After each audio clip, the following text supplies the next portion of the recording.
It's always very strange when I come into a room and hear me speaking. I thought, oh, there's a ghost in here somewhere.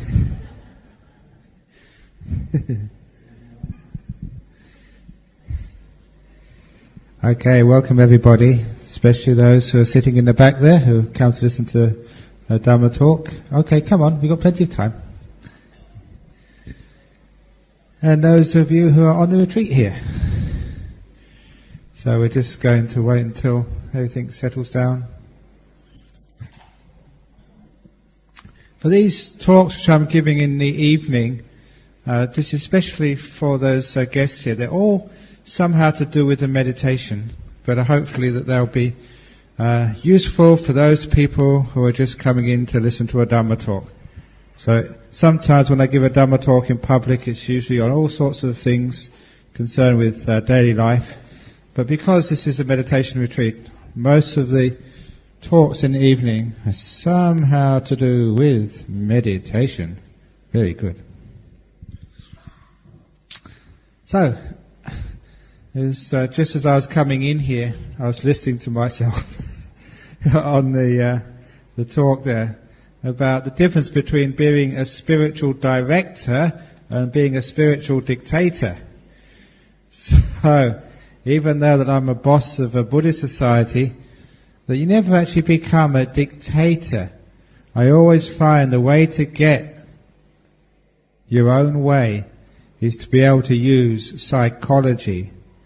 And it's the same psychology which I use to train my mind as I do to train my monks.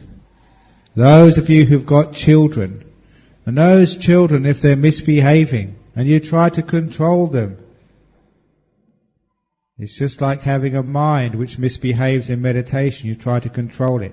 If you know psychology, you can train your children really, really well.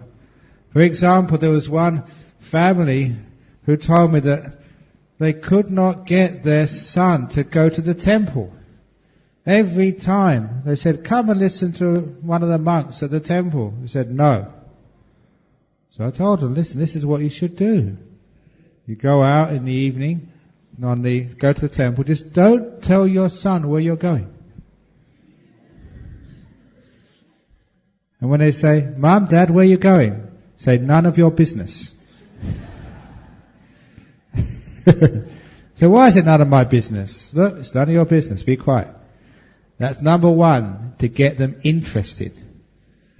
And number two, if they find out, are you going to the temple? You say, yes.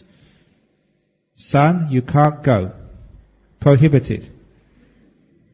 And when you tell your child, oh, you're banned from going to the temple. Why am I banned from going to the temple? Don't ask silly questions, you just can't go. And of course, their son went. It's reverse psychology. It's amazing, just you think it's quite simple, but it's amazing just how well that works, reverse psychology. That a year or two ago, there's one of our members. She was a very successful businesswoman and very good, a very bright person. We wanted her on our committee. So I went up to talk with her and I said, that it'd be very nice. We're having our committee elections soon. It'd be very good if you stand for one of the posts. And I thought you were thinking of getting her to be vice president. And she immediately said, no, listen, no, I have to do so much work. I'm so busy. I can't even have time for my family, let alone doing any more work. It's just too busy. And of course, as soon as I heard her, I knew that if I followed on that particular path, I would never get her on our committee. So I said, oh look, I made a mistake, sorry. Now I don't want you to even think about this, because I know that sometimes people feel guilty if you asked by me for a good cause and you can't do it. I said, no look, you can't do it. In fact, I said, I'm banning you from even thinking about it. You can't be on our committee, okay? Don't even think about it, you're banned. And a few days later, it worked perfectly. She rang me up and said, why am I banned from being on your committee? And she became our vice president. It worked very easily. Because when you use reverse psychology, you know how to work with people. It's the same with when I was a young monk. I was number 2 in our monastery. And so I had an abbot the one who was senior to me. And of course, when you've got a boss, either at work or in the monastery or in the family, you've got to be very smart and learn how to get your own way. So, how I learned to get my own way, even though I wasn't boss, I was a power behind the scenes because I use psychology. The simile which I usually give was like we were building our monastery, and so I'd go up to him and say, why don't we build a hut over there on the hill? I'd just make the suggestion very calmly, and he would say, don't be ridiculous, that's a stupid idea. No one will build a hut on the hill. Now with psychology, you do not argue with the boss. You use more devious means than arguing. So I said, oh, okay, yeah, very, very good. And I wouldn't push the point. I'd wait for 1 or 2 weeks when I was sure he'd forgotten. And then I'd say it again. Why do we build a hut on the hill? And he would say, oh, it's a silly idea. I don't think that would work. And I would leave it. Usually I'd only need 2 times. Sometimes 3 at most.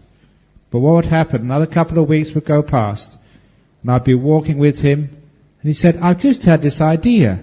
We should build a hut on the hill up there. And I'd always say, wow, what a great idea of yours. Now, how this worked was as follows, and I'll now tell you how that works in meditation. How that works is, if it really is a good idea, all you need to do is to plant the seed. The problem is, people actually plant the seed just too fiercely. They hammer the seed home, and they destroy both the receptacle and the seed at the same time. You plant the seed, and whatever someone hears, they do actually remember. They cannot maybe recall it, but subconsciously it's gone in, and all you do need is to give it time to germinate.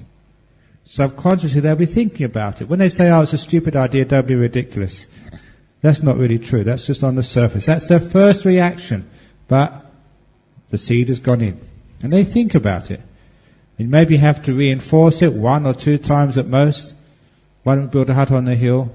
Subconsciously they think about that. And if it really is a good idea, it appears to them as their idea. And that's the most important thing. Because bosses are very proud. And they want their ideas to appear as if it came from them. So the abbot would say, oh, why don't we, this is my idea, why don't we build a hut on the hill? Who cares whose idea it is, as long as I get my own way and get the hut on the hill? And it always worked. And it appeared to them as it was their idea. So if you are number 2 in the office, or if you've got a husband who thinks he's controlling you, this is how to slip those ideas underneath his radar screen. And then he comes on and says, oh, I think it's a wonderful idea. I think my idea is a good idea. Let's give a donation to the temple or something. You say, oh, what a wonderful idea of yours, darling. Even though you knew it was your idea all along. Now that's actually also how we use our mind in meditation. How we control our mind. We give it some good suggestions. We don't have to force the mind. We give a few suggestions and we let those suggestions germinate. If we're doing, say, breath meditation, we say, mind, why didn't you watch the breath? And sometimes you know what it's like already. You say, that's a silly idea, says the brain or the mind. And it doesn't cooperate. Leave it alone. Don't push it. And then, maybe a day later, he suggests it again. Oh, mind, why didn't you watch the breath and be peaceful?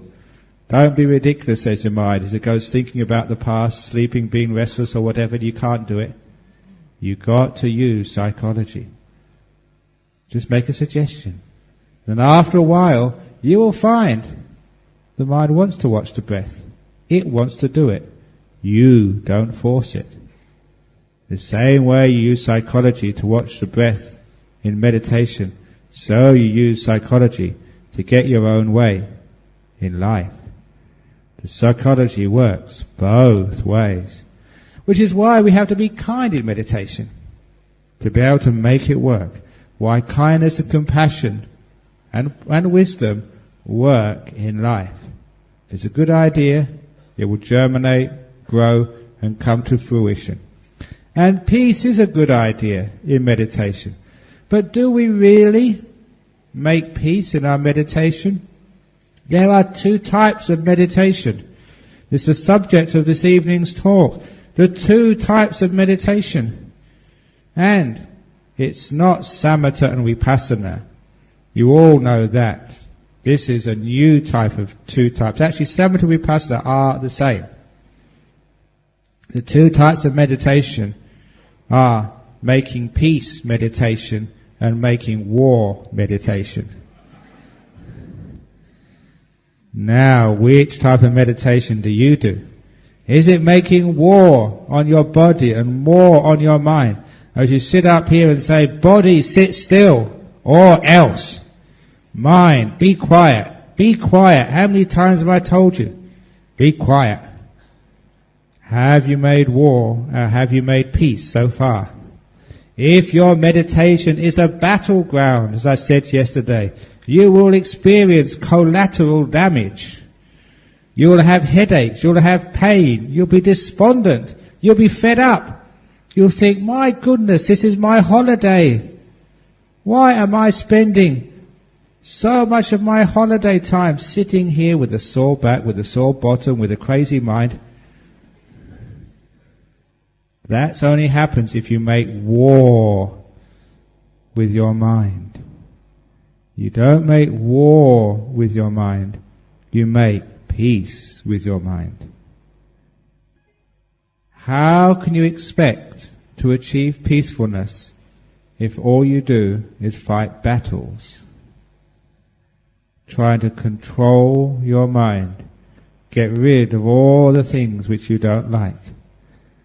We have peaceful meditation, not war meditation. The Buddha was a pacifist.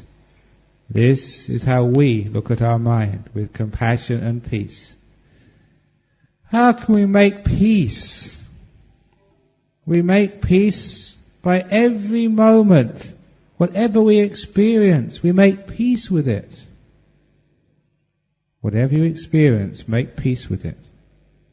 If you're making peace, you're making the good karma of peace for the future.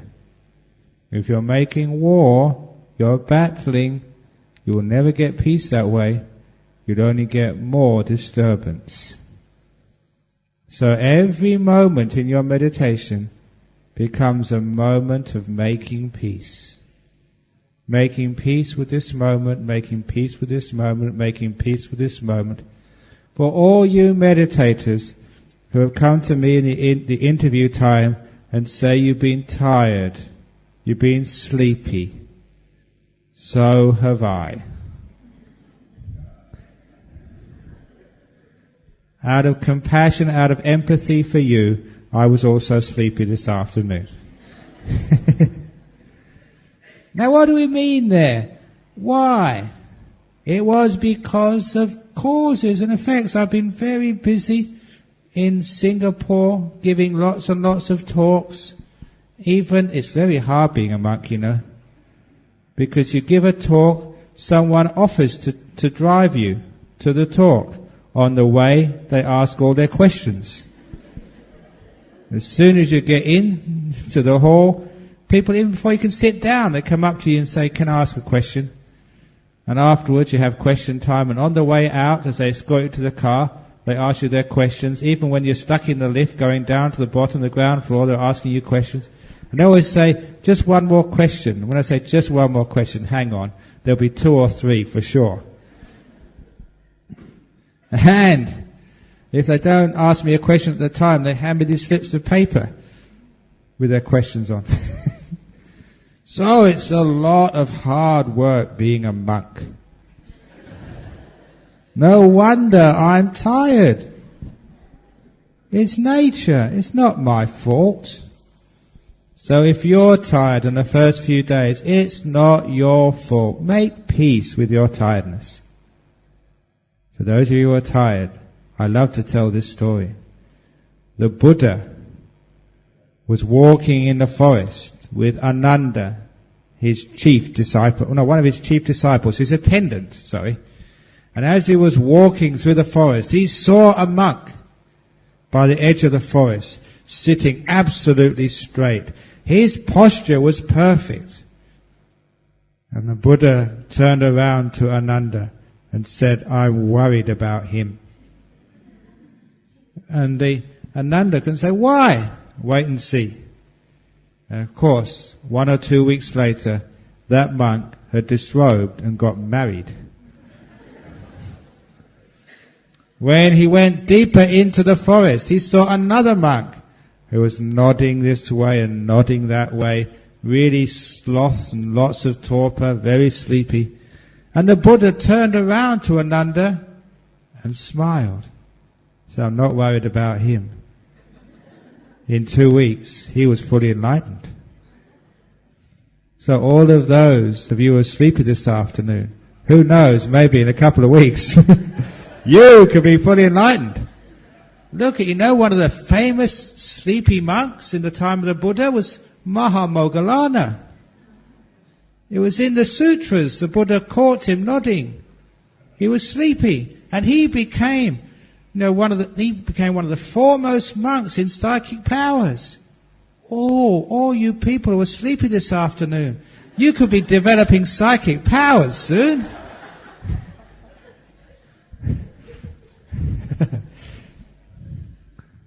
And actually the reason why is, I've got another glass, my goodness. Look at these, huge. Honey, yeah. I know that I usually have small cups, but because this is a Mahayana temple, we've got big vehicle cups.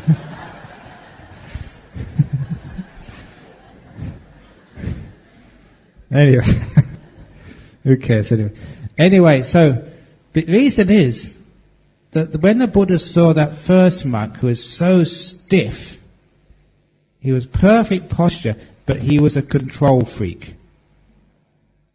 Now you can make yourself look very, very mindful. You can look mindful, you can appear mindful, you can look like you're doing the meditation, but it's just control, control, control. That type of control freak on the outside looks, wow, look at her. She sits so straight, so strong, but it's all control. It's not coming from the right place. And because if you're a control freak, you'll never get any peace, never any happiness. You're making war with every moment. You're making war with your body. You know what happens when you make war with your body in meditation? You get samadhi headache. Which many people get here in Malaysia because they make war. They're trying too hard. I don't know if I told this story, but there's a man who went into a psychiatrist. He had this very, very terrible psychosis or phobia or whatever you call it. But he was really crazy. He said, "Doctor, sometimes I think I'm a marquee. Sometimes I think I'm a teepee." And the doctor said, "What? A marquee? A teepee?" He hadn't read that in his books. He hadn't heard that syndrome at the university. Someone who imagines they're a teepee half the time, and the other time they think they're a marquee. And he had a moment of insight. He said, "I've got it. I know your problem. You are too tense." Got it? Yeah. So don't be tense in meditation. Be relaxed. Yeah, marquee is a type of tent. A teepee is what the Red Indians, the indigenous Indians of the United States used to use as their tents. The two T-E-N-T-S and T-E-N-S-E is also means you're too tight. So this is what happens when we get too tense. We never find any peace at all. The other monk, yeah, he was relaxing. He was getting sleepy, but it's only a matter of time before your sleepiness disappears. The sleepiness comes because of causes, because people have been working so hard. In Western psychology, it's called sleep deficit.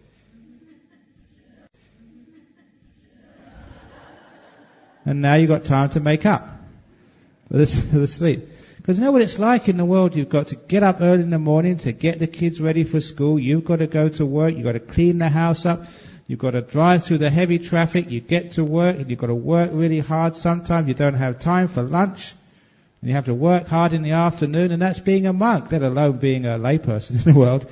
We all have to work really hard, and no wonder we get tired. And now you're letting go. You're relaxing. You will experience tiredness on the first few days of a retreat.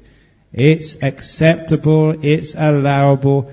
When I gave you the 8 precepts, we chanted the 8 precepts this morning, there was not a precept said I shall refrain from nodding. That's not part of the precepts. So it is all right.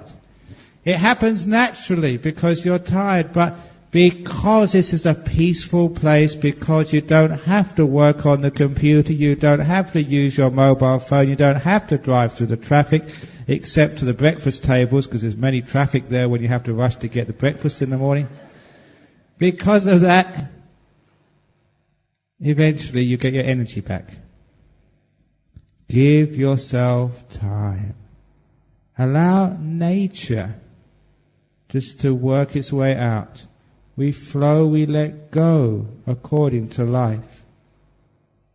And that way, we always will be able to develop good states of mind. I gave a wonderful story about letting go in my book, which came from one of my fellow monks. It's a great story because it showed actually how relaxing at the right time and place can actually save your life. He was a New Zealand monk, and he was with an old school friend, a university friend, I can't remember which, and he was hiking in New Zealand. If any of you have ever been to New Zealand, they've got lots of beautiful open spaces. When I first saw those open spaces, the mountains and lakes, many, many places you can go, they call it tramping, just their word, like hiking, walking in the wilderness. I thought it looked so beautiful in the photographs. It looked just so delightful, almost paradise. But when I went there, I found a thing which you couldn't see in the photographs was the sandflies, like little mosquitoes, who kept biting you and biting you and biting you. They were so vicious in those wilderness. And the tourist brochures never told you about the sandflies. But anyway, he was walking with his friend in the wilderness. And after walking all day, in the afternoon, they came to a beach. It was a very warm, summery day. So having walked all day, they were sweaty, they were tired, and there's just this beautiful stretch of beach with this blue ocean. And he couldn't resist it. So take off all his robes and go for a swim. Now, you're not supposed to go for a swim for pleasure. And perhaps this is one of the reasons, because as soon as he got into the water and started swimming, he got caught in one of these riptides. These currents, which actually many people get killed. And that was one of the very dangerous beaches. Because once you're in this current, it's incredible. It's much stronger than you are, and it carries you out a long way from the beach. He got caught in one of these very strong currents. But because he was a monk, he knew what to do. He relaxed and let go. He didn't even try to swim against that current. He completely relaxed. Now that took a lot of courage, because that current took him a long way from the shore, many hundreds of meters. And when that riptide, that current started losing its force, as it does when it goes out, only when it started losing its force did he start to swim. Swim away from the current and towards the shore. He was such a long way out, he said, when he started swimming, that he actually did make it to the beach, and he was absolutely exhausted. He used every last ounce of his energy to get back. But he told me and understood that what he was telling was the truth. If he had tried to fight the current, he'd have still been taken out to the same distance. Maybe it took more time. And when he got out to the same distance, he would have been utterly exhausted.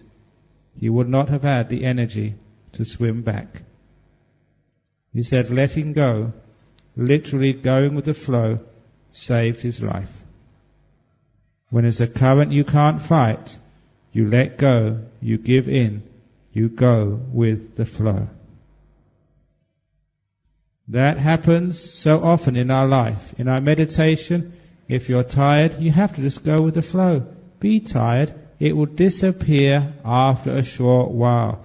In fact, the more you struggle, the more you use up your energy, which means the longer the sleepiness lasts. I say, if you're sleepy, then sleep. Get it over and done with. It's cause and effect. It's nature. It's because you're out of energy. If your car hasn't got any gas, of course it won't go. So you just fill up with gas. You get some more petrol, that's all. And you get the petrol, the energy of the mind, by just being still. It comes back all by itself. So you go with the flow, which is making peace in every moment. It's the same in life. If someone starts arguing with you, what do? Do you try and fight that current to somebody else? If they argue with you, just go with the flow. They want to argue? They can. It's all right with me. If they argue or get with me, it doesn't affect me. They're the one who gets hoarse. You know, there's a lovely story actually from Christianity. Of all the Christian traditions, the one which actually is closest to Buddhism is the Franciscans. Because actually they don't have money, or at least in the early years they didn't have any money, and they went for alms food. And this particular story, there was this one of these monks in the early days of the Franciscan order, and he was just so generous. So he was walking in the town for alms food, and this very, very poor man asked him for alms. And the monk said, I don't have anything. I don't have any money. All I've got is my robe. And the poor man said, okay, that'll do. And this was such a generous monk that he said, okay, and he gave him his robe. I don't know if I would do that. Would you do that, Mangala? Because when he got back to his monastery, he was naked. Now that's real generosity. You give everything. I mean, literally everything. So when he got back to his temple, his monastery, he was naked. He knocked on the door, and the other monk said, get away, we don't have any crazy naked people in this monastery. He said, it's me. And when they saw it, hey, it's our monk. So what happened? Did he get robbed? Did he get assaulted? And so they took him inside, they gave him a new robe, and he said what had happened. That a very, very poor person had asked him for something. The only thing he had to give was his robe. So he was generous. He was that generous, he even gave the only thing he owned, his robe. And all the monks said, now that's real generosity. That's actually what a monk should do. If someone's really poor, you can have my robe. I don't know if I'd get away with that in Malaysia, because I might be into big trouble. But nevertheless, they thought, well, we can respect that. That's a wonderful thing to do. The problem was that it must be like the grapevine of the poor people in that town, but word soon got around that monk was a very soft touch. So the next day, someone else asked him, can you give me something? I haven't got anything, I only got this robe I was just given yesterday. That'll do. So the second time, he gave his robe away and came back to the monastery naked. And the other monk said, oh, here he comes again. So, okay, come inside, we give you another robe. And it happened 3 times.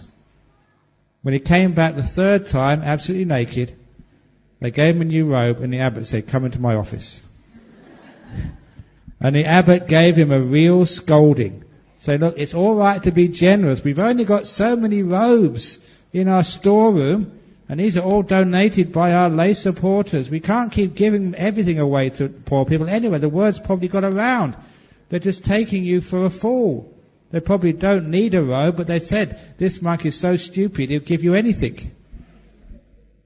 So he gave him a real scolding. Now, even though this abbot was scolding and scolding this monk never once tried to defend himself. He just looked to the ground with humility, and he accepted the whole scolding. And when the abbot was finished, he said, go. And he went. About 15 or 20 minutes later, this monk knocked on the abbot's door and asked to come in. Come in, what do you want? And he had a cup of soup, of hot soup. What you brought me hot soup for? Said the abbot. The way you were shouting at me, I'm sure you've got a sore throat. This is for your throat.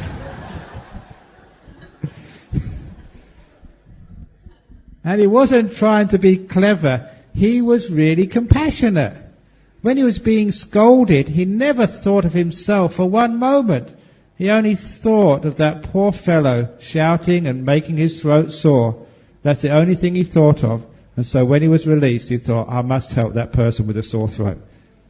So, the next time your husband scolds you, take it peacefully and then go and get him a bowl of soup. But why do you get upset when people scold us?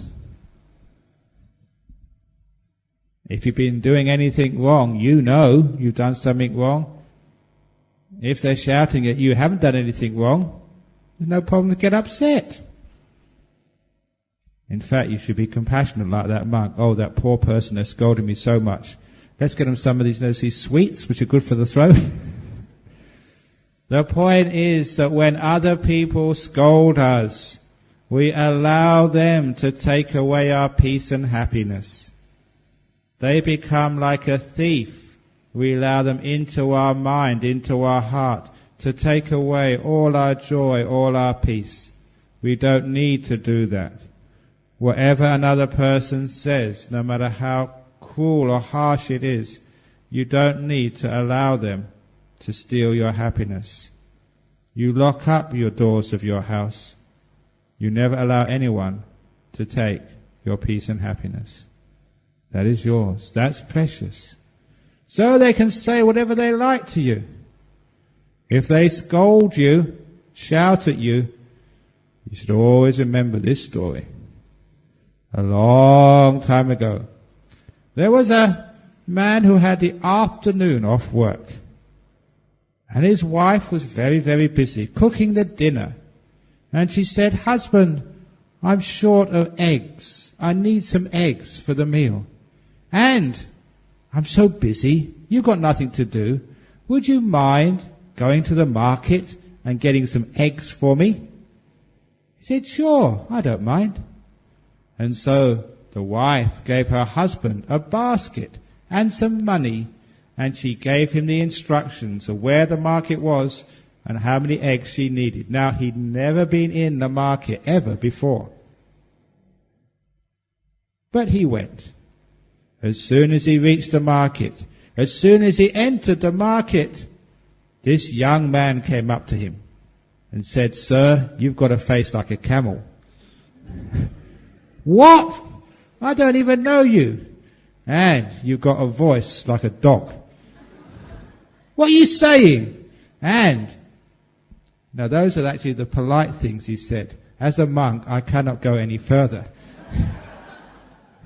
He said some awful, terrible, rude things to this husband.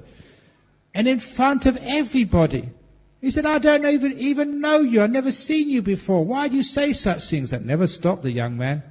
And the young man gave him such a scolding, such a volley of abuse, some even really awful, crude, disgusting things he said to this husband.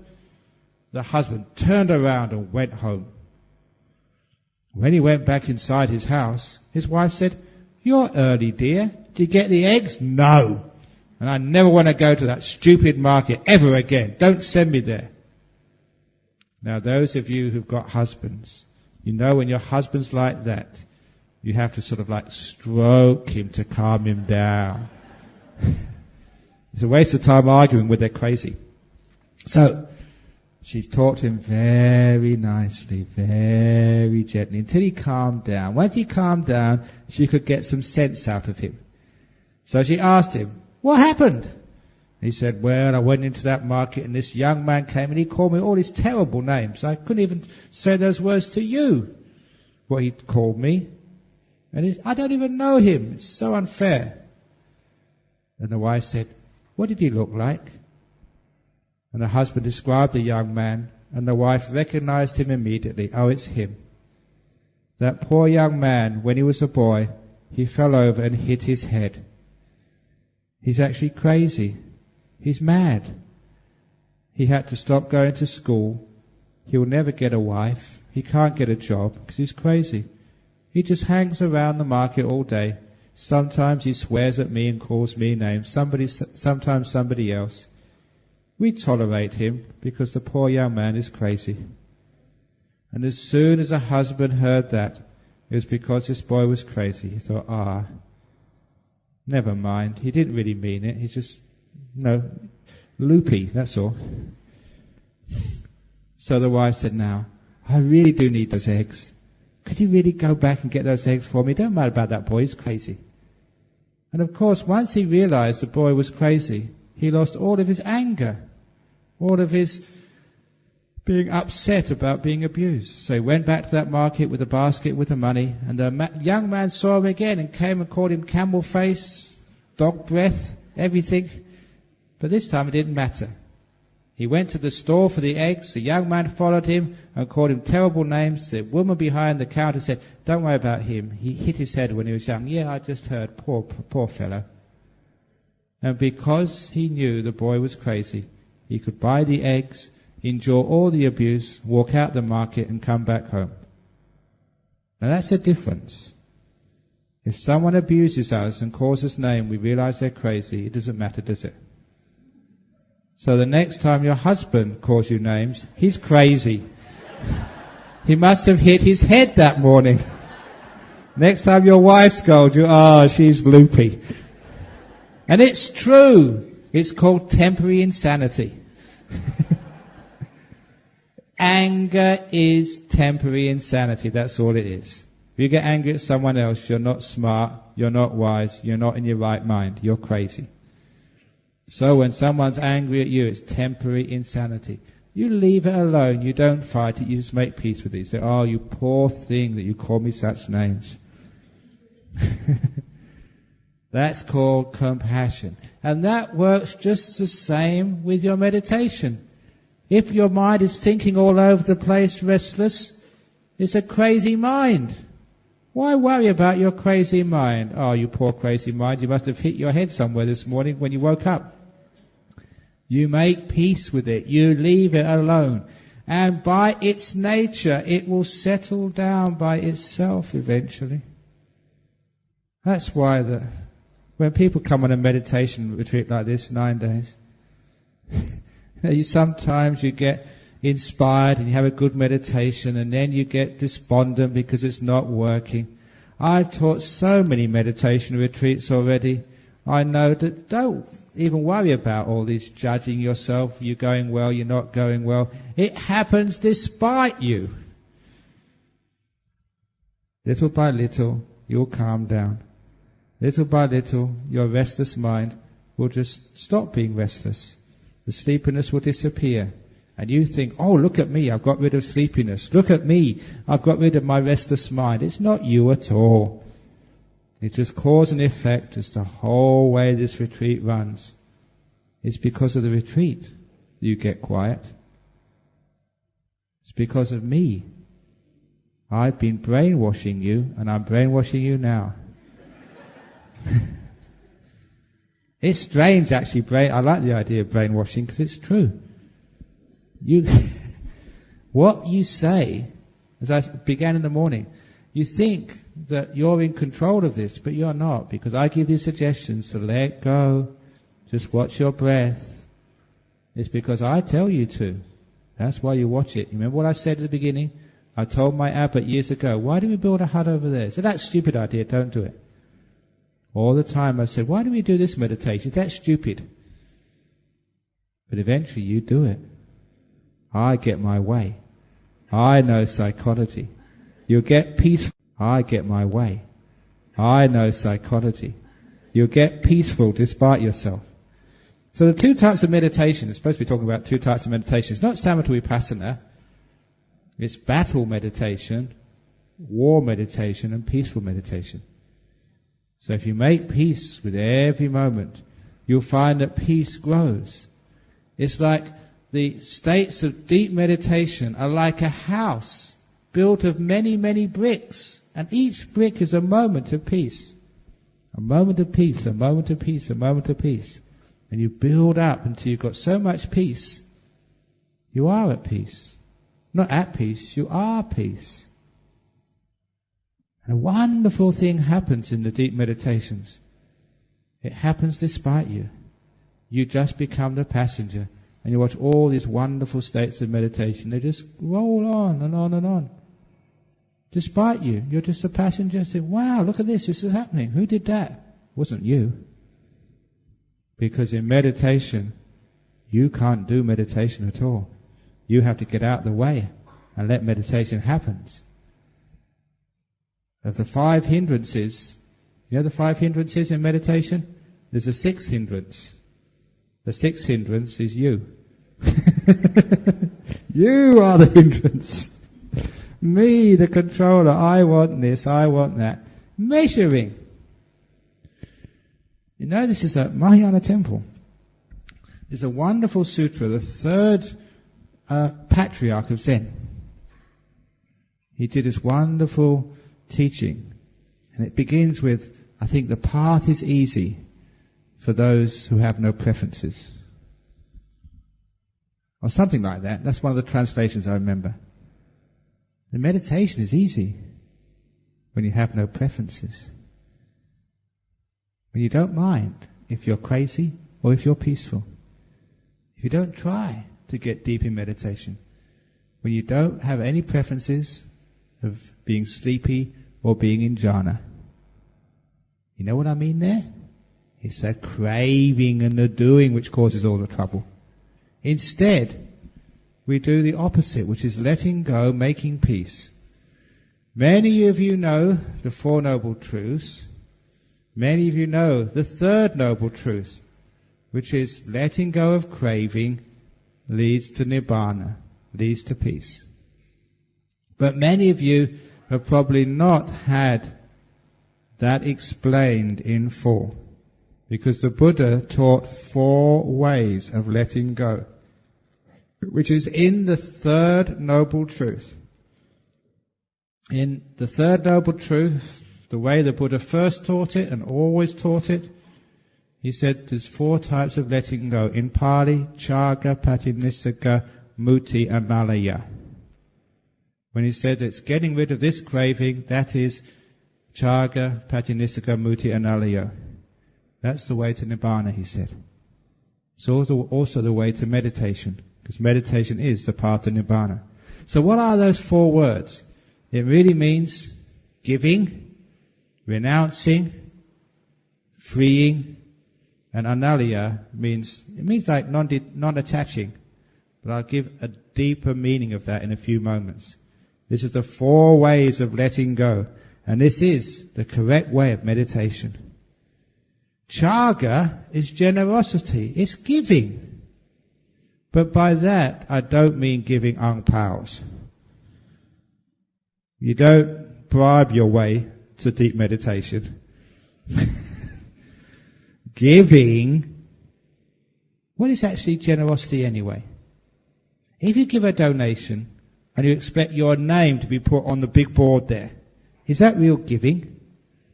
If you give a donation expecting to get an honor in return, if you give a donation expecting even to get good karma back, is that real giving or is that doing business? Now I say it's doing business, it's not real giving. Giving should really be like anonymous. So you just give something and no one sees it. Some people do that, they give the ang pao, there's nothing in it. It looks good.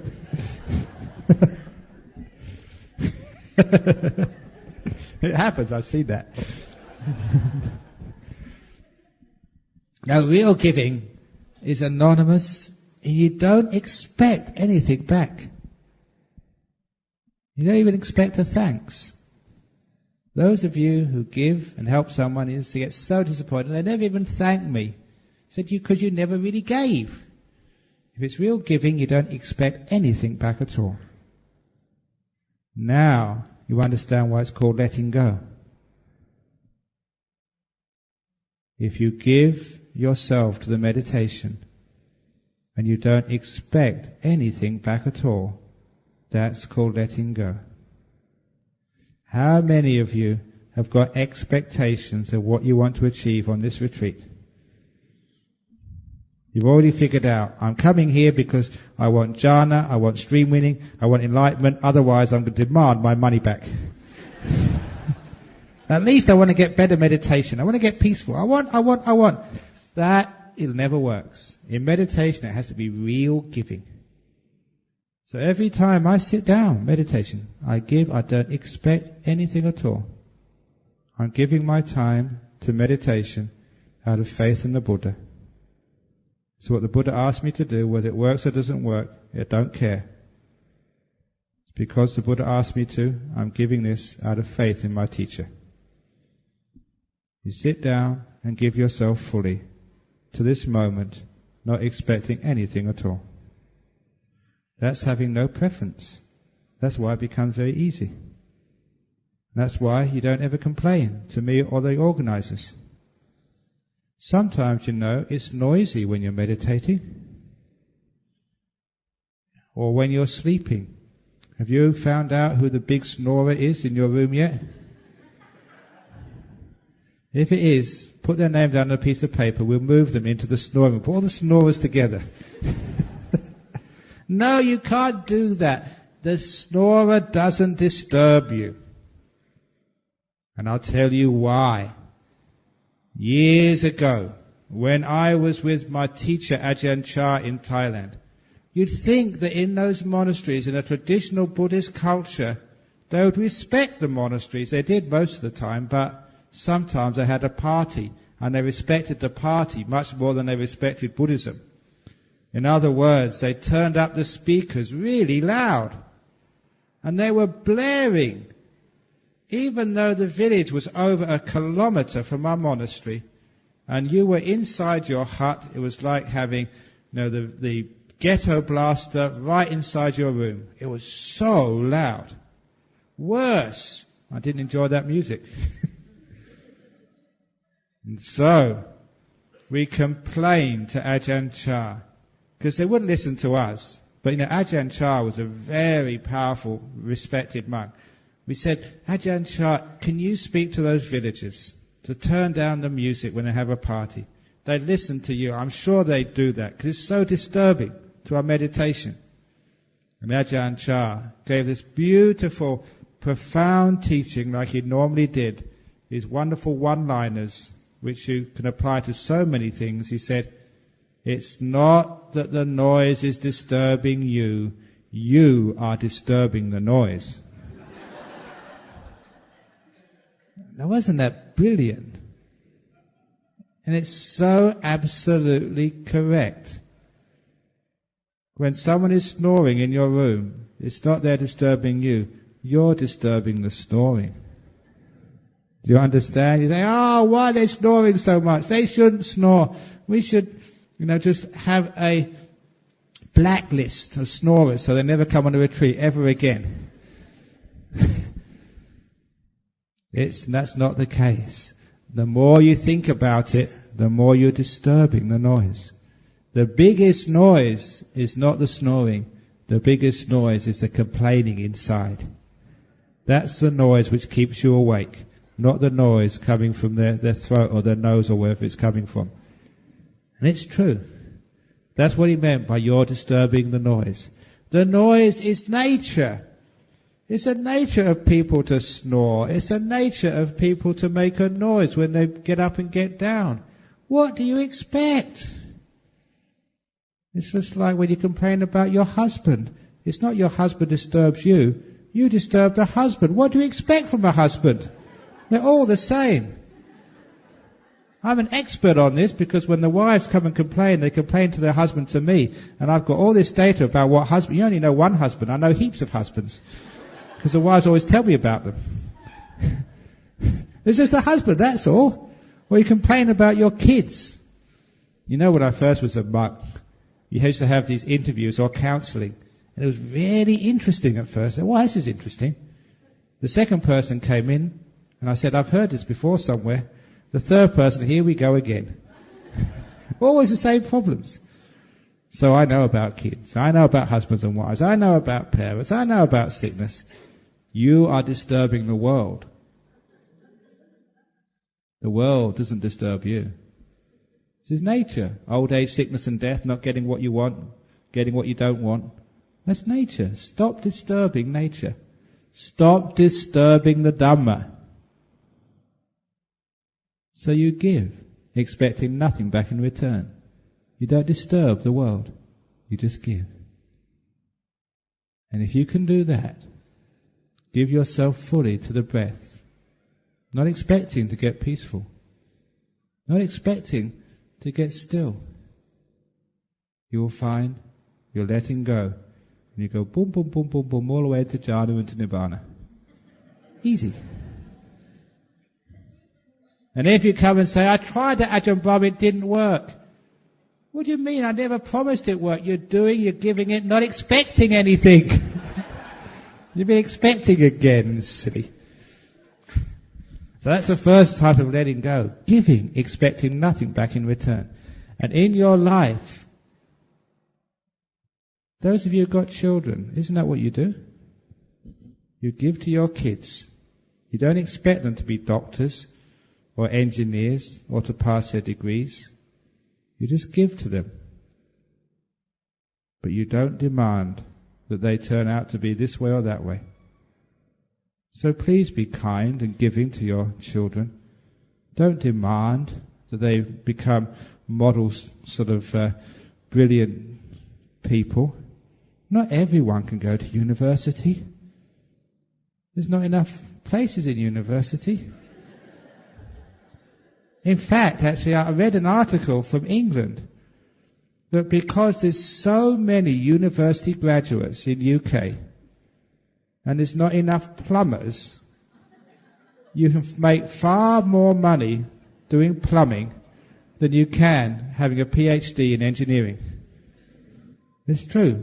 It's just market forces, demand, sales, demand and availability, supply and demand.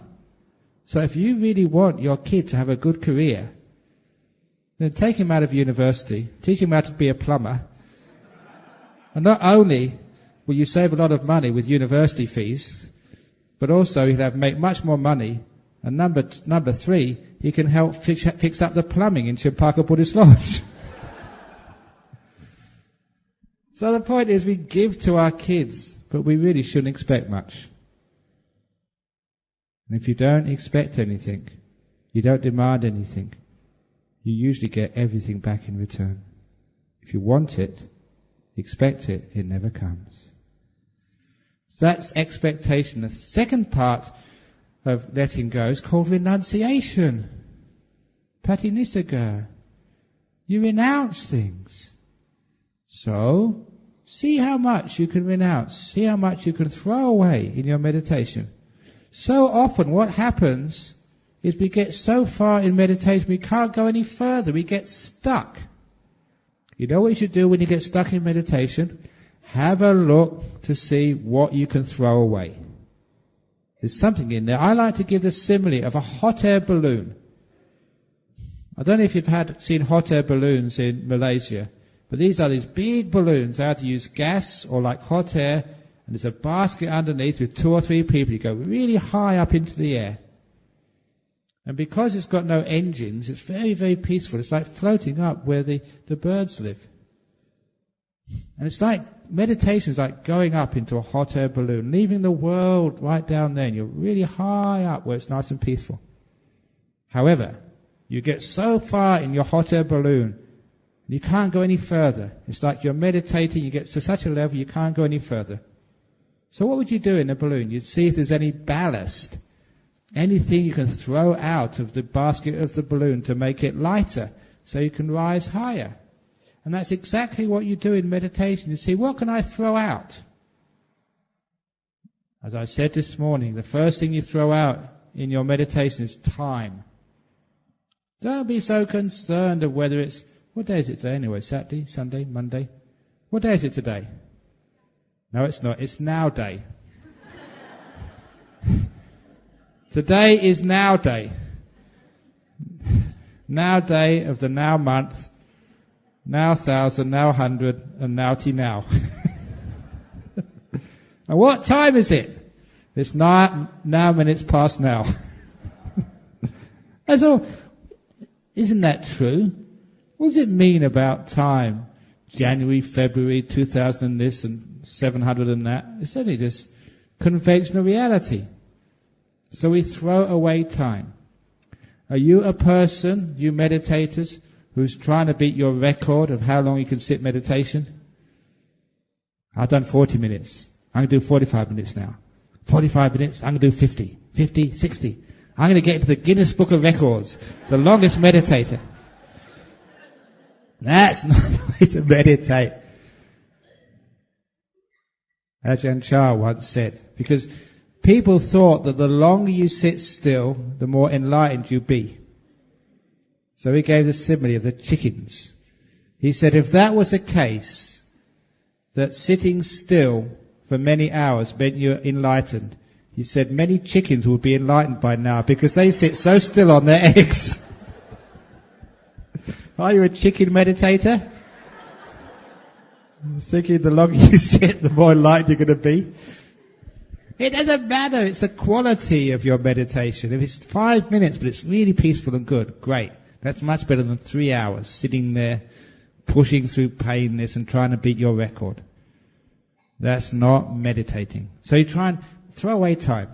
You don't care whether it's 5 minutes, 5 hours, 50 hours. You just sit there. If it's peaceful, carry on.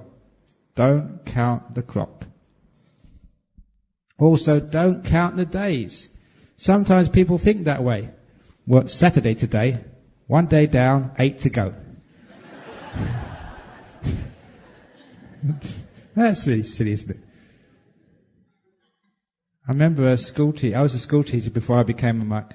And this school teacher came up to me once. I think it was the middle of the middle term. It was about 5 or 6 months of the job to go. He'd just got another job in the tax office. It was supposed to be a very good job. He got that job, but he had to finish his contract for that year before he could change jobs. He came up to me once, he said, I just caught myself wishing away 6 months of my life.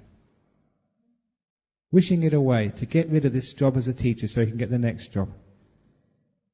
That's a lot of your life to wish away. 6 months. 8 days is too much to wish away. Even 1 minute is too much to wish away. So don't try and get rid of this to get somewhere else. This moment is important. So the first thing you throw out of your basket is time. The next thing you throw out is thinking. Thinking weighs you down. Thinking is just so heavy. I gave this simile is my kapia in Singapore. I said, when you're thinking, it's not really you thinking. What's actually happened, all these thoughts inside, what's actually happened when you were sleeping last night, these two little tiny demons, these little imps, they crawled in. One crawled in your right ear, one crawled in your left ear, and they're having a conversation inside your head. And that's all this ba ba ba ba ba ba ba inside. Two little demons. That's what thought is. So it actually worked for him. He said it's a great simile because he stopped listening to this little conversation going on inside his head. It wasn't his. Not me, not mine. Anatta. There's two little demons inside your head. That's all it was. So when it's two little imps, two little demons, they are, shut up. When you don't listen to it, when you ignore it, it stops. So what happens? If it's your wife, nag, nag, nag, nag, nag, nag, nag, nag, nag. When you stop listening to it, you really ignore it. There's not much point nagging anymore. When you stop listening to it, you really ignore it. There's not much point nagging anymore. She stops.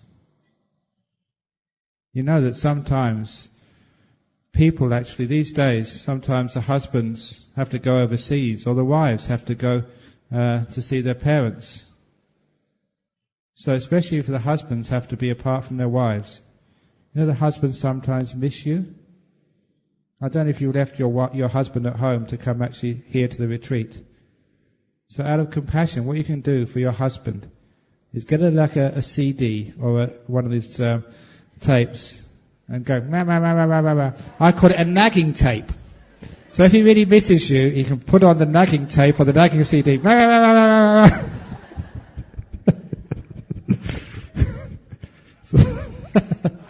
So he'll never get lonely while you're away. So anyway, that's that nagger inside of you. Always complaining. Have you heard the way you think? It's always, you're not good enough, try harder, watch your breath more, don't be so lazy, sit longer, sit straight, don't go sleepy, get up earlier, don't do thinking this, nag, nag, nag, nag, nag, nag, nag, nag. Those two little imps inside of you. So you tell them to shut up, throw them out of the basket. And when you throw them out of the basket goes higher. It goes into beautiful silence. Silence is so wonderful. When everything inside stops. Then you can really listen. I call this total listening. Total listening is when you're silent in the moment. Then you can really hear what's going on. Without anything standing between you and the experience. No sound, no noting, no thoughts. You're really listening. It's like if you're in a concert. I don't know if you like classical music. If you go to a classical music concert, everybody is listening intently. Imagine you're at a concert and you turn around to your friend and say, that was a really nice piece of music, when it's still going on. People say, shut up! And if you did it twice, you get thrown out. Why is it we do that when we're meditating? We've got the beautiful Buddha symphony. Or if I'm giving the talk, it's Brahms symphony. So why are you interrupting this classical talk? Shh. And listen fully, in silence. And then it's called total listening. That's what happens when you start. It's beautiful. And you hear so much. You learn so much. Even when you go for dinner. I don't know if you're going to celebrate your enlightenment when you finish this retreat by going to an expensive restaurant. Have you ever gone to an expensive restaurant? And you look at the cost of the food. It's just so expensive. Listen. If you pay all that money for delicious food, please tell your partner to shut up while you're eating. So you can have full awareness of all those tastes. Because when they're talking to you, you can't taste the food. You're listening to them, and all that money you're spending is just going down the drain. So look, this is expensive food. Shut up, I want to really taste every bit of this. So, you should only talk to your friend or your partner when you go to cheap restaurants. To take your mind away from the rotten food. It's called total listening. Now, that's what you throw out the basket, all this talking business. And you go high. The next thing you've got to throw out is the body and the five senses. It's as if you're in this basket, you've thrown away almost everything. You look around that basket, what else can I throw out? To go higher. And you realize, I've got to throw out the basket. Your body and your senses. Many of you, I look at you, are very old. You are basket cases. So, throw away you, or rather your body. And this is the next thing you do in your meditation. Don't worry about the itch, the ache, the pain. Just, it's not mine. Throw it away. Leave it alone. So it disappears. In this meditation, your hands disappear, your legs disappear, your body disappears, your head disappears. You've got no sensation in your body at all.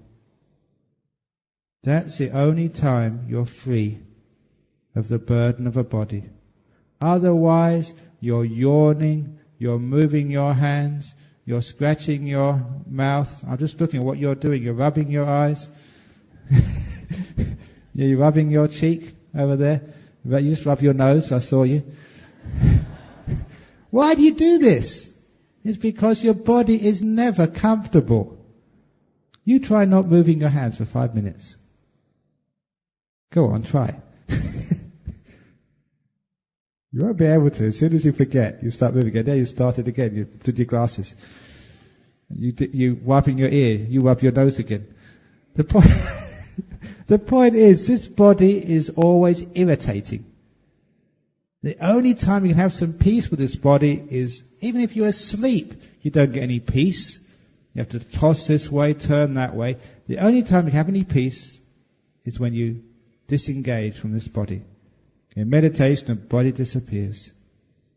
Oh, that's so nice. That's why you can actually see, like monks or meditators, sitting absolutely still for hours. Some years ago, we took a video of this monk meditating. And what we did, we put it on fast forward. It's really good, because if there's any movement in the body, it really shows up on fast forward. And this was very impressive. On fast forward, that monk was as still as if it was on pause. He wasn't moving at all. That's impressive. Now, what actually that means, how can you do that? He wasn't holding his body still. He let it go, and it was still all by itself. And that is so pleasant not to have to worry about this body. That's the next thing. You go very high. What's the last thing you let go of? You've thrown away the basket. You're hanging on to the balloon. How can you go higher? You understand the last thing you have to let go of in meditation is you. You've got to throw you out. And once you throw you out, then the balloon goes all the way to Nibbana. Anatta. That's when your mind starts to disappear. First of all, your will, your intention, your doing, that's the next thing you throw out.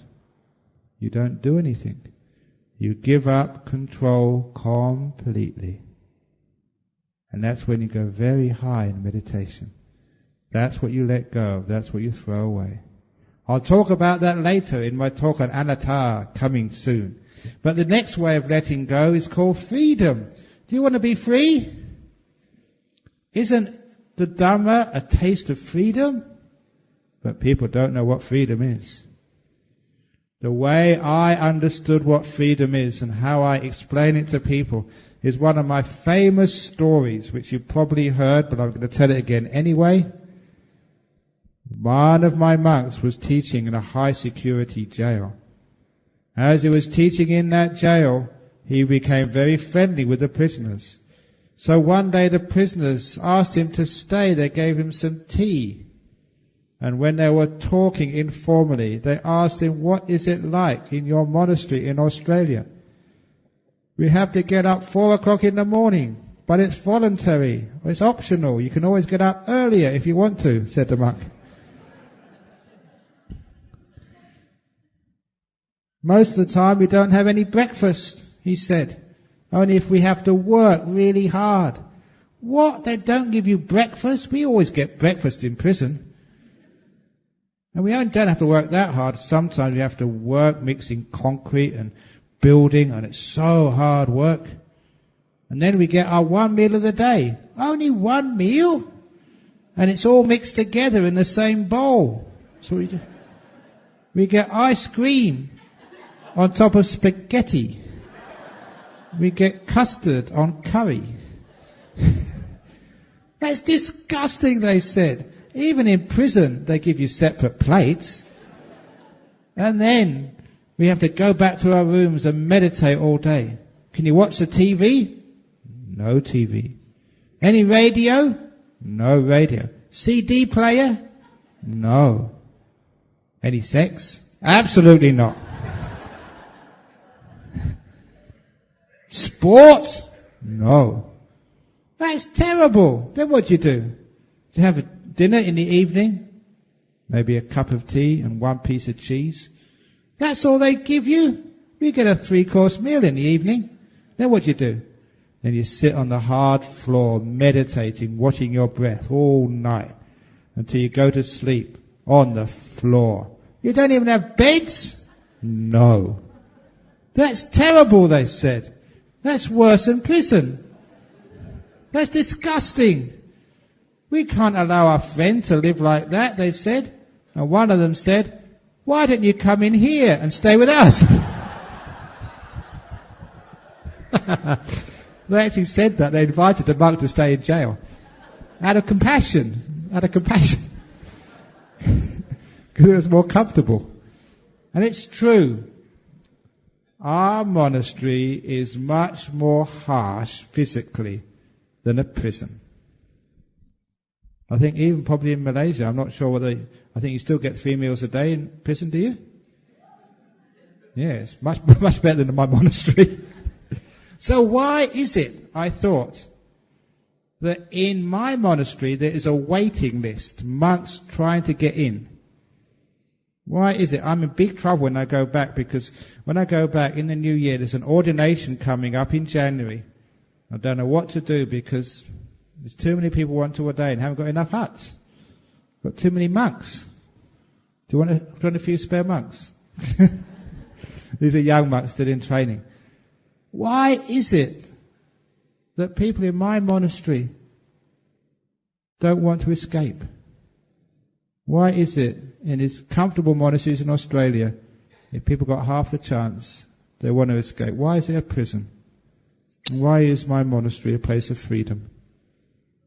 And I soon figured out, and this is very insightful, the difference between freedom and being in a prison does not depend on how you're feeling, painful or pleasant, on how comfortable it is or how uncomfortable it is. Any place you don't want to be is called prison. No matter how comfortable it is, if you don't want to be there, you are in jail. Any place where you're happy to be, any place of contentment, is a place of freedom. Even if it is austere, if you're happy to be there, you are free. That is the meaning of freedom. Contentment. Now, if the Dhamma has only got one taste, the taste of freedom, are you experiencing the Dhamma in your meditation? Are you content to be with your sleepy mind? Are you content to be with your restless mind? Are you content just to be with your pain? Or do you want to be somewhere else? If you want to be somewhere else, you have just put yourself in prison. If you're with a partner, your husband, wife, you don't want to be in that relationship. Your relationship feels like a prison. How can you escape from that prison? Don't think to change your husband or swap your wife. That's not the way to escape from the prison you made of your relationship. The way to escape is not changing the outside, it's being content with the person you're with. Then you feel free, you're not in jail anymore. You don't have to climb over the walls of a prison to be free. You just have to be content to be there. And then freedom is yours. Now, what I mean in your meditation, if you're content to be here, content to be in your sleepy mind, in your restless mind, in your tired, your sloppy meditation, you've been meditating for 30, 40 years, you've never got anywhere. If you're content just to be here, you're free. And you'll find boom, boom, boom, boom, boom, jhana, enlightenment very quickly. Because it's freedom. You're letting go. And that freedom, contentment, builds. And all of the things which make your mind move, which separate you from enlightenment, are taken away.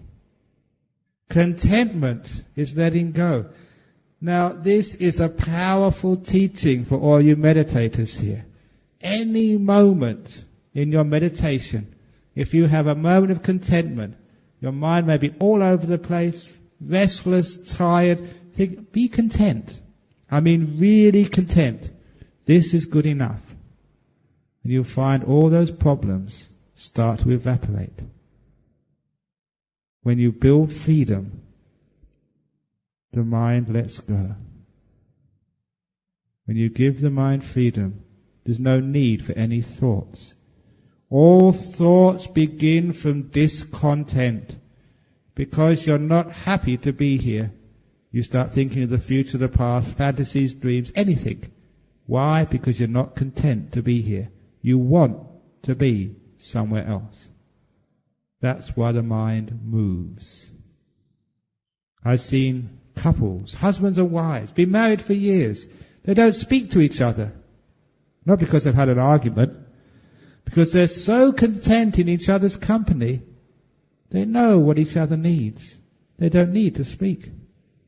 Contentment is a great source of silence, both in a family and in your mind. If you're really content, the mind becomes still. So that's the third way of letting go. Real contentment, being happy to be here, no matter what you're experiencing. Then you're free, and the mind stops. And the last way of letting go is non-attachment, which what I say is like having a Teflon mind. Nothing sticks to it. Someone coughs next to you.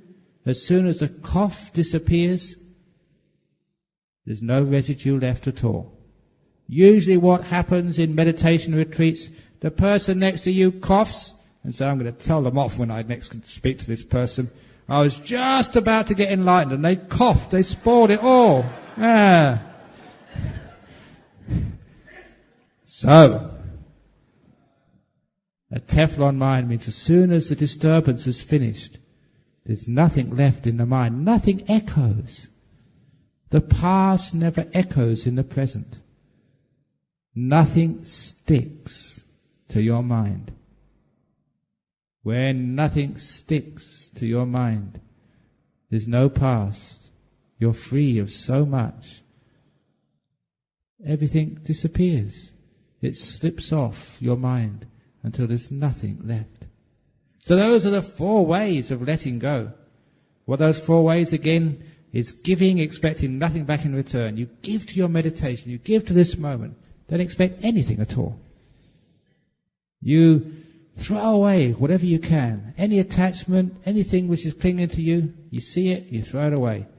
Throw away time, throw away thought. There's 2 little imps inside you having this stupid conversation. Throw away, what else? Body. Don't concern about your body. Throw away your mind. The whole lot. Chuck it away. Then you go, hi. Be content. This is good enough. That's actually a mantra which some of the monks use. This is good enough. This is good enough. This is good enough. You are good enough. This retreat is good enough. Your mind is good enough. Your meditation is good enough. There's no more craving left. This is good enough. When you start that technique, your mind gets more and more peaceful, more and more still, more and more bright, more and more brilliant. Nimittas come up. Nimitta comes up. This is good enough. It will become brighter. Non-attachment, non-grasping. This is good enough. Contentment. Well, lastly, having a mind which is a Teflon mind. Nothing sticks. Even what I've said now, you don't remember.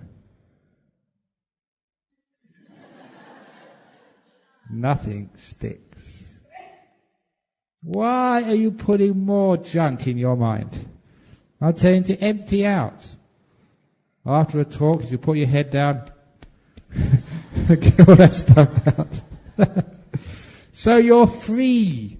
It's just the underlying things which I've said this evening. That's what's most important. You're supposed to be out two types of meditation. Those of you who are still confused about samatha vipassana, are they the same? Are they different? This is the usual simile I give. Two people walking up a mountain.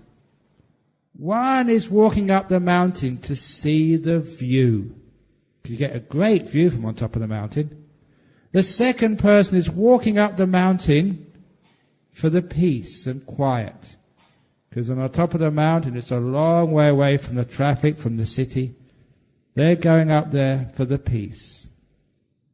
One's going up for the view, the other one's going up for the peace. Just like in meditation, some people think they're going to meditate for the insight, the view.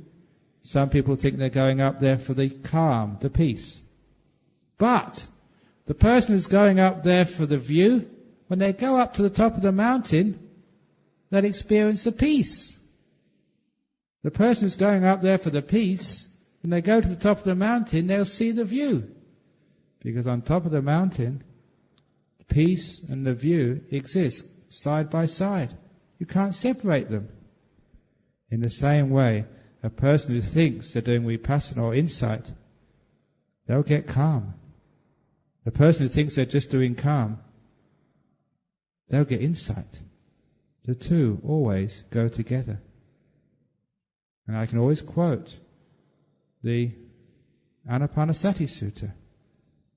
It's actually part of the Satipatthana Sutta, the Mahasatipatthana. In the Anapanasati Sutta, the Buddha said, if you fulfill the meditation on the breath, you fulfill the four Satipatthanas. You say, if you do Anapanasati, do breath meditation, that is Satipatthana. Calm is insight. Insight is calm. And that makes it so wonderful. We don't have to argue which is the better, calm or insight. I'm a calm meditator. Well, that's what I'm an insight meditator. Well, I'm a calm. They're the same. So you can be friends. Which is important. It's actually, someone might emphasize calm, but they do insight. They may emphasize insight, but they do calm. I've been around long enough to see that. That's why I respect all methods of meditation. So if you want to do insight meditation this retreat, fine, because I know you're doing calm. If you want to do calm meditation on this retreat, fine, I know you're doing insight. They're the same.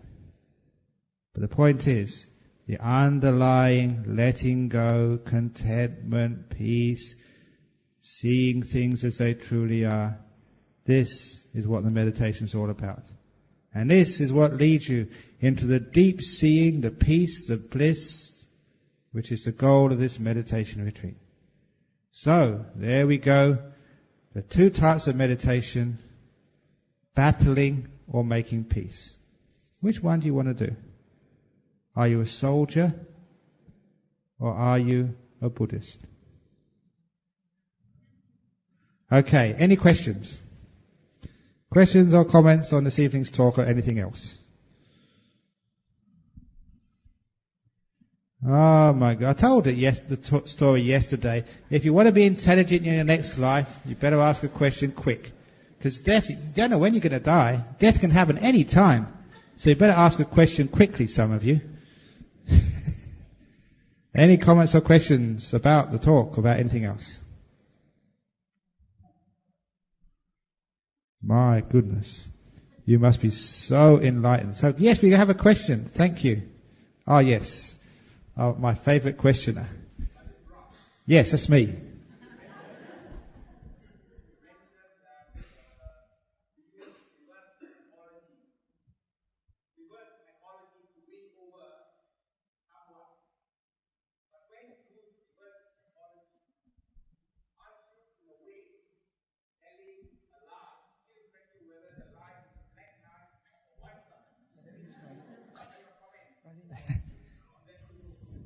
Okay, reverse psych... Yeah, go on, you got another question.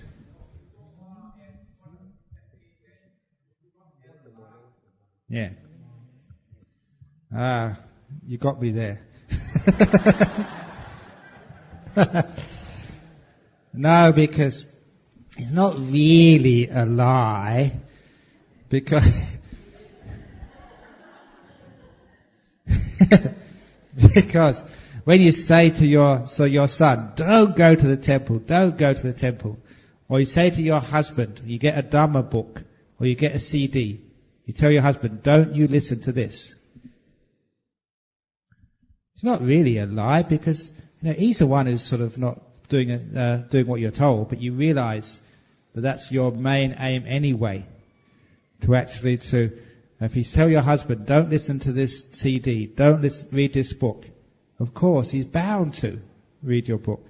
That's the reverse psychology, which I'm saying. It's not really a lie, not telling a false thing. There's a bit of deceit, I must agree, but it's compassionate deceit. For the sake of the book. And it really works. Many people have tried this because, sometimes that, you may be really interested in Dhamma and your partner isn't. And I've done this many times. There was this woman in Perth, an Australian woman. She loved coming to our centre and listening to the talks and doing meditation, but her husband thought this was just a lot of old rubbish. Religion is just for the gullible, he would say. And no matter what she said, he just wouldn't listen. So I told her, take a few of the CDs, take a couple of the books, leave them around the house. Do not tell him to read them. Do not even invite him to listen to the CDs. Just leave them around. It's obvious. It's curiosity, inquisitiveness. It happened after a few weeks. He wondered, what's my wife up to? And he started reading one of the books. Now he comes every week. It works. So that's a psychology which you must use. Okay, I think you've got me there. You got another one? Oh my goodness,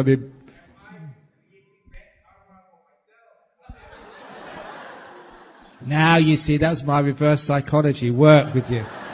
I said you got me. I didn't really mean it, but I made you feel guilty. It worked. Ha ha ha.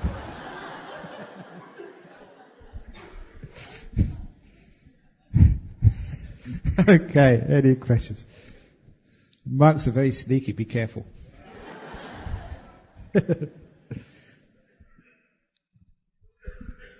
No questions?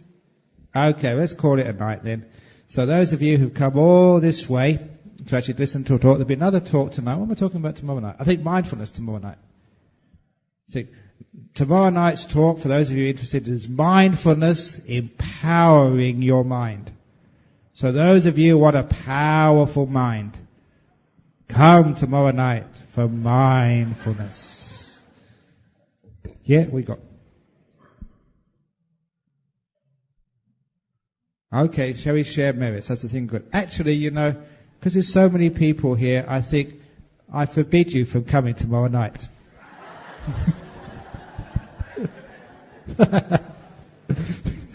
The trouble with reverse psychology, when you tell everybody what it means, it doesn't work anymore. Okay, let's do a sharing of merit. This is for all beings, the devas, relations, everybody else. We do the Idang Me. Idang me nyatinang hotu sukhita hontu yatayo. Idang me nyatinang hotu sukhita hontu yatayo. Idang me nyatinang hotu sukhita hontu yatayo. May all sentient beings, invisible otherwise, please partake of the merits which we made today. And all those meditators today, meditating is huge merit. Keeping your precepts, offering dana, listening to the Dhamma, may all our relations and people who aren't our relations please partake of these merits today. Sadhu, sadhu, sadhu, sadhu. Okay, so please drive safely home. That's not reverse psychology. I want you to drive safely home. And hopefully to see you tomorrow. Good night. And the meditators here, you've got another half an hour, it's 9:30. If you've got energy, you can meditate some more. If you're really tired, you can go and have an early night.